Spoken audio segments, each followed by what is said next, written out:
कांधे पे सूरज टिका के चला तू, हाथों में भर के चला बिजलियां। लोकांचे मन भटकवण्यासाठी 5 किलोचा राशन आणि 50 रुपयाची फाटकी साडी देण्याचं काम या भारतीय जनता पार्टीच्या माध्यमातून होत आहे। पण तुम्हाला सांगतो, जरी यांना द्यायचं होतं तर आमच्या बेरोजगारांच्या हाताला काम द्यायचं होतं। आमच्या बेरोजगार युवकांना रोजगार आणि नोकऱ्या द्यायचं होतं। पण यांना त्यांचं लक्ष भटकवण्याचं काम करायचं आहे। त्यांना कुणालाही नोकऱ्या द्यायच्या नाही, रोजगाराच्या संधी उपलब्ध करून द्यायच्या नाही।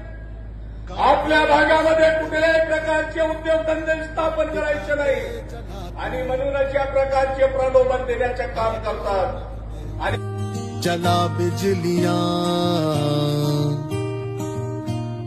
कांधे पे सूरज टिका के चला तू, हाथों में भर के चला बिजलियां।